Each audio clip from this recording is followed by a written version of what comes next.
결혼 1년, 지옥문이 열리다. 제 심장은 메마른 갈증에 시달리고 있었습니다. 차가운 에어컨 바람이 불어오는 거실, 그 한가운데 서서 저는 지난 1년의 시간을 되감아 봅니다. 오늘, 딱 1년 전, 저는 사랑하는 이의 손을 잡고 행복한 미래를 약속했습니다.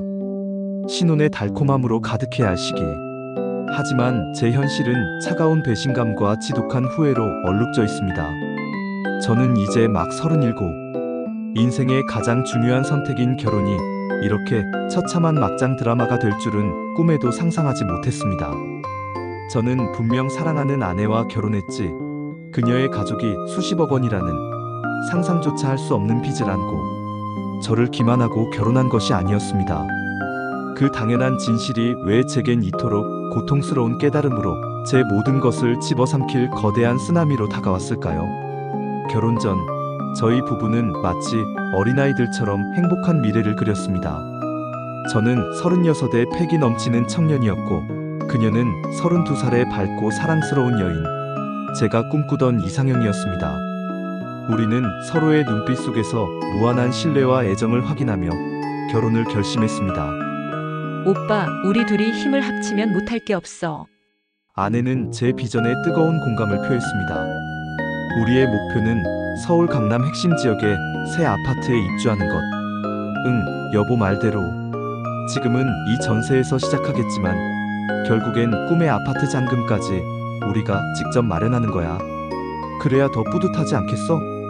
저는 확신에 찬 목소리로 아내에게 다짐했습니다. 아내는 환하게 웃으며 오빠 최고 하고 외쳤죠. 저희 부모님은 늘 넉넉한 분이셨습니다. 당신들의 노후자금 중 일부를 기꺼이 내어주셨죠. 결혼을 앞두고 부모님은 제게 조용히 말씀하셨습니다. 아들아, 내 시작을 돕는 건 당연하지만 혼사는 양가 집안의 결합이니 처가도 함께 힘을 보태어 성실한 자세를 보여야 한다. 어머니는 따뜻한 눈길로 저를 보시며 덧붙이셨습니다.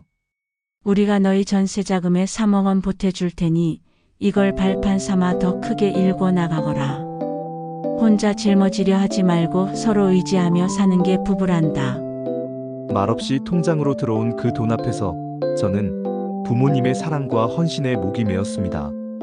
처가 어른들도 당시에는 부모님의 말씀에 고개를 끄덕이셨습니다. 장인어른은 제 어깨를 힘껏 두드리며 말씀하셨죠. 우리 사위 이렇게 듬직한 사람인 줄 몰랐네. 우리 딸 시집 잘 가는구먼. 장모님 역시 밝은 얼굴로 덕담을 아끼지 않았습니다. 사위가 이렇게 훤칠하고 능력까지 좋으니 우리 딸이 복 받았네. 우리가 돈이 아주 많진 않아도 우리 사위 잘 되게끔 물심양면으로 도와야지. 저는 그들의 진심 어린 동의에 한치의 의심도 품지 않았습니다. 결혼 전 저는 제 능력 안에서 최선을 다했습니다. 33평 전세 아파트에 필요한 모든 살림살이, 최신 가전, 고급 가구, 생활용품까지 하나도 빠짐없이 제 손으로 마련했습니다. 당시 혼수 비용만 1억 원이 훌쩍 넘었습니다. 아내는 제게 미안함과 고마움을 표현하며 제 손을 잡고 조심스럽게 말했습니다. 오빠 고마워. 혼자 이렇게 다 준비해주고. 내가 가진 게 없어서 미안해. 무슨 소리야 여보. 우리는 하나잖아. 저는 아내의 등을 다정하게 쓸어주며 안심시켰습니다. 아내는 다시 웃으며 속삭였습니다. 오빠 대신 혼수는 우리 새 아파트 들어갈 때 제대로 최고급으로 맞출게. 지금은 오빠 혼자 힘내줘서 너무 고마워. 저는 그 말에 한치의 의심도 없었습니다. 그때는 몰랐습니다. 그 달콤한 속삭임 속에 결혼 생활의 균열은 이미 시작되고 있었습니다. 저는 거대한 쓰나미가 다가오는 줄도 모르고 잔잔한 수면 위를 걷고 있었던 겁니다. 결혼 후 몇 달이 흘렀을까요? 신혼의 꿈 같던 시간은 빠르게 지나갔고 현실적인 문제들이 수면 위로 떠오르기 시작했습니다. 제가 마련한 전셋집은 잠시 머무는 곳일 뿐 저희의 목표는 명확했습니다. 어느 날 저녁 식사 자리에서 저는 조심스럽게 아내에게 운을 띄웠습니다. 와인 잔을 들고 아내의 눈을 바라보며 말했습니다. 여보, 우리가 꿈꾸던 그 70억 원짜리 강남 새 아파트, 이제 슬슬 구체적으로 계획을 세워야 하지 않을까? 잔금은 우리 둘이 반반은 해야 하잖아. 이제 슬슬 너희 집에서는 얼마나 준비해 주실 수 있는지 구체적으로 물어봐야 할 시점인 것 같아. 제 질문에 젓가락을 내려놓은 아내는 눈동자를 피하며 한참을 망설였습니다. 불안한 침묵 속에서 불길한 예감은 커져만 갔습니다. 이내 기어들어가는 목소리로 그녀는 충격적인 답을 내놓았습니다. 사실 제가 모아둔 건 5천만 원도 채 안 돼요. 그리고 저희 집에서 겨우 1억 원 정도 도와주신대요. 그것도 확정된 건 아니래요. 뭐라고? 제 목소리가 무의식 중에 커졌습니다. 와인 잔을 들었던 손에서 힘이 빠졌습니다. 망치로 머리를 맞은 듯 멍해졌고 머릿속이 새하얘지는 경험은 그때가 처음이었습니다.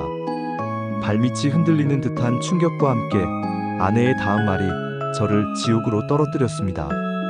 여보, 사실은 아빠 사업이 정말 많이 힘들어서 엄마 명의로 빚이 무려 50억 원이 넘어요. 그게 다 사채라 이자가 매일 불어나는 상황이래요.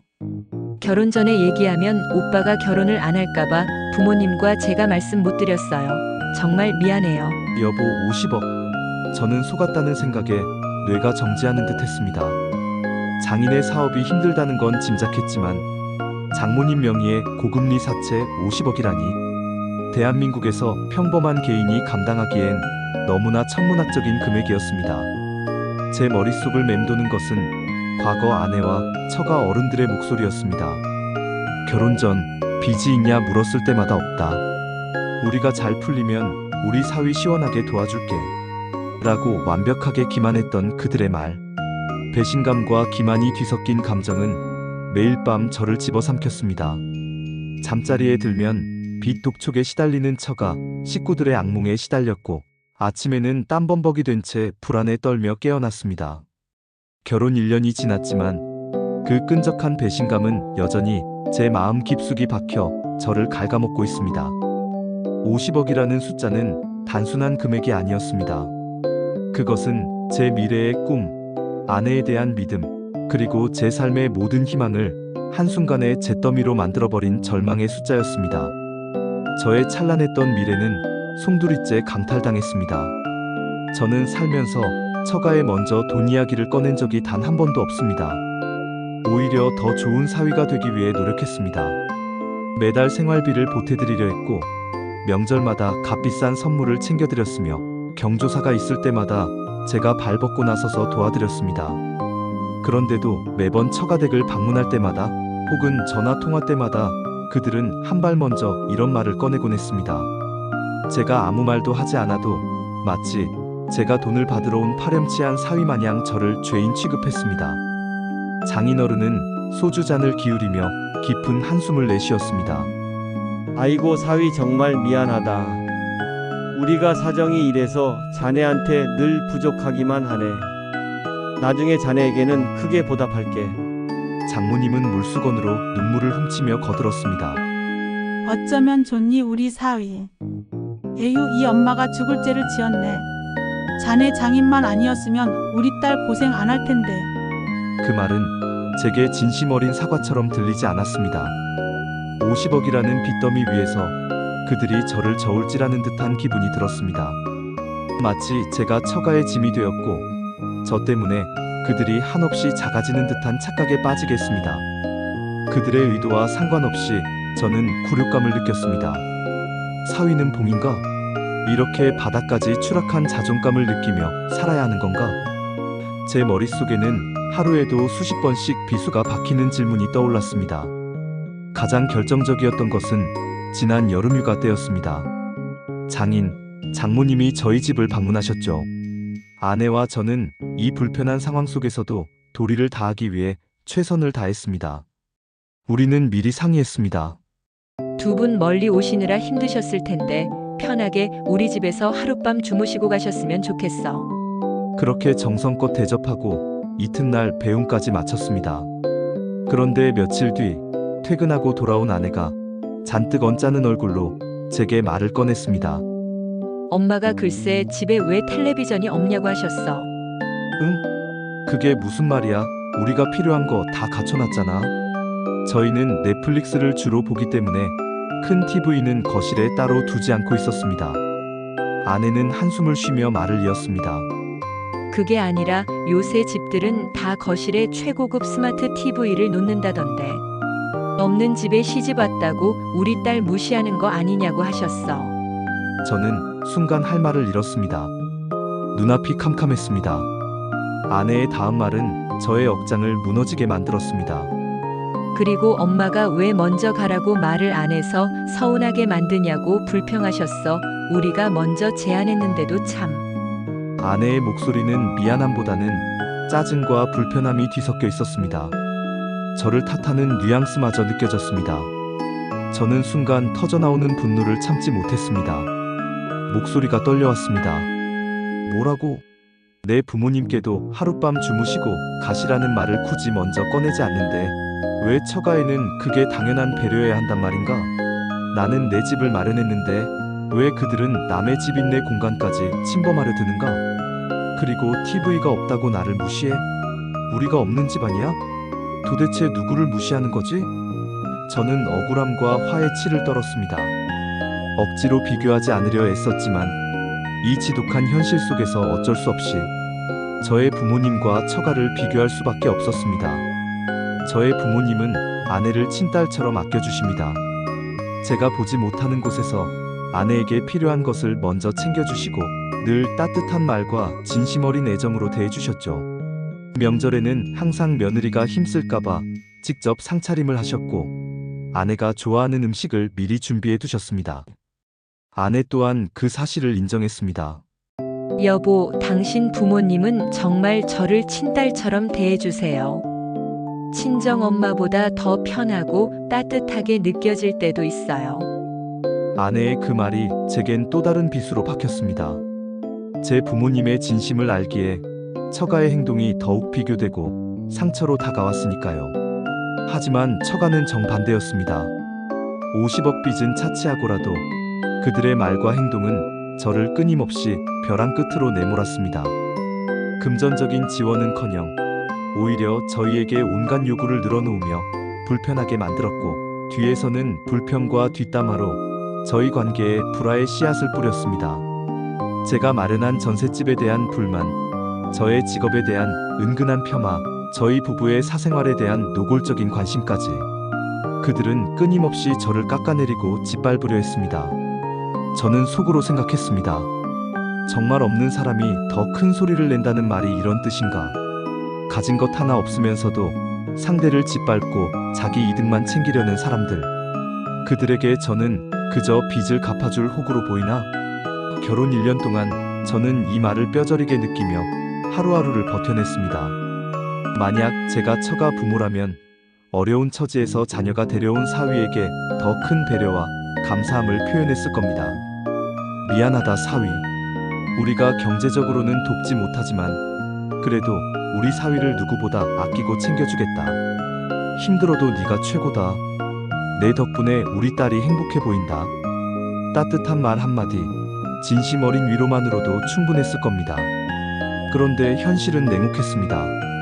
그들은 저를 불필요하게 불편하게 만들었고 하지 않아도 될 말들로 갈등의 꼴을 깊게 파내려 갔습니다.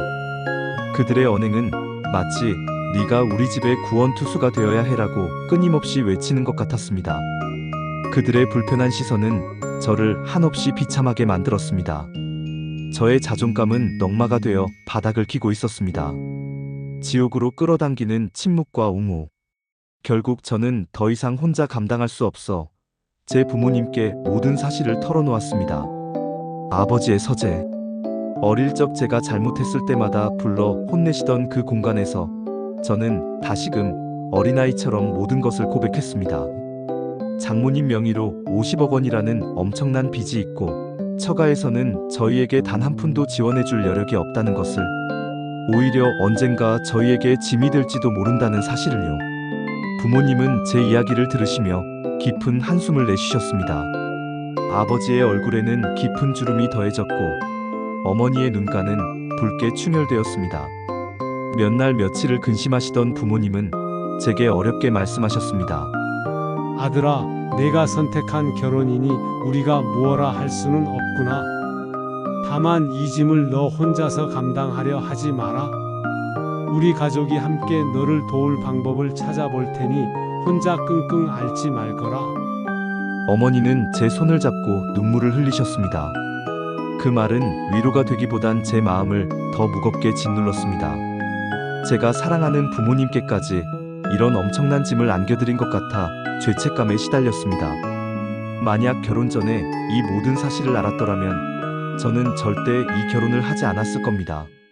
아니, 그녀를 만나기 시작했을 때부터 그 모든 거짓말을 알았다면 애초에 인연을 시작조차 하지 않았을 겁니다. 그리고 지금 결혼 1년 만에 그 돌이킬 수 없는 선택을 밤마다 후회하고 있습니다. 매일 밤 베개는 눈물로 축축했고 잠결에 터져나오는 신음소리에 잠에서 깨기 일쑤였습니다. 결혼은 부부가 하나의 팀이 되어야 한다고 저는 굳게 믿었습니다. 세상에 어떤 시련이 닥쳐와도 서로에게 가장 든든한 아군이 되어야 한다고 생각했죠. 배우자란 나의 반쪽이자 세상 그 누구보다 나의 편에 서주는 존재라고 말입니다. 하지만 지난 1년 동안 저는 그 팀에 속하지 못한 이방인이 된 듯한 느낌을 지울 수 없었습니다. 아내는 언제나 같은 말만 반복했습니다. 제 옆에 서서 위로해주고 함께 해결책을 모색하기는커녕 눈물을 글썽이며 제게 호소했습니다. 여보, 우리 부모님 이해해줘. 당신도 알잖아. 힘드신 거잖아. 오죽하면 그렇게 말씀하시겠어. 너무 그렇게 매정하게 굴지 마. 당신 부모님도 아니잖아. 그녀의 마지막 말이 제 심장을 꿰뚫었습니다. 저의 분노는 마침내 폭발했습니다. 이해는 할 수 있어. 인간적으로 충분히 안타깝고. 하지만 왜 그 피해가 온전히 내 몫이 되어야 하는데? 부부라면 우리 부부 문제에 대해서는 부모님보다 그 누구보다 나의 편에 서서 나를 보호해줘야 하는 거 아니냐고. 나를 지켜줘야 하는 거 아니냐고. 저는 목이 쉬어라 소리쳤습니다. 제 얼굴은 벌개졌고 눈에는 핏발이 섰습니다. 아내는 제 격앙된 목소리에 움찔하며 뒷걸음질 쳤습니다. 하지만 부모님은 부모님이잖아. 가족인데. 그녀는 눈물을 글썽이며 자신의 부모님만을 옹호했습니다. 제 부모님이 해주신 3억 전세자금, 제가 마련한 1억이 넘는 혼수용품, 그리고 제가 지난 1년간 홀로 감당한 처가, 식구들의 무례한 요구들은 그녀의 눈에는 보이지 않는 듯 했습니다. 그녀에게 저는 그저 자신의 가족을 힘들게 하는 매정한 사위로 비춰지는 듯 했습니다. 그 모습은 저를 더욱 지치고 무력하게 만들었습니다. 신혼의 달콤한 설렘은 이미 온데간데없고 그 자리를 채운 것은 무너진 믿음과 돌이킬 수 없는 후회뿐이었습니다. 저의 고통은 그녀에게 전혀 전달되지 않는 듯 했습니다. 혹은 그녀가 애써 외면하고 있는지도 모릅니다. 그렇게 저는 지독한 외로움 속에 갇혀버렸습니다. 함께 있어야 할 한 팀인 그녀가 저를 지옥으로 밀어넣는 악마처럼 느껴졌습니다. 이제 결혼 1년, 지옥 같은 1년이 흐른 지금, 저는 매일 밤 같은 고민에 잠 못 이루고 있습니다. 베개에 얼굴을 파묻고 끝없이 질문합니다. 이 결혼을 계속 이어가야 할까요? 아니면 더 늦기 전에 이 모든 비극의 막을 내리는 것이 옳을까요? 저에게 남은 희망은 과연 있을까요? 사랑하는 구독자 여러분, 그리고 이 영상을 보고 계실 저와 같은 고민을 가진 모든 분, 여러분이라면 어떻게 하시겠습니까? 결혼 1년 만에 드러난 처가의 뼈아픈 거짓말, 장모 명의의 50억 원이라는 감당 못할 빚, 그리고 마지막 순간까지 제 편이 되어주지 않고 그저 자신의 부모님만을 옹호하는 아내. 이 상황에서 저는 참고 기다리는 것이 현명한 선택일까요? 아니면 지금이라도 과감히 이 지옥 같은 관계를 끊어내는 것이 제 인생을 위한 올바른 결정일까요? 제가 너무 매정한 걸까요? 아니면 이 모든 것이 저에게 너무나도 당연한 시련인 걸까요? 여러분의 진심 어린 생각과 조언을 댓글로 들려주세요.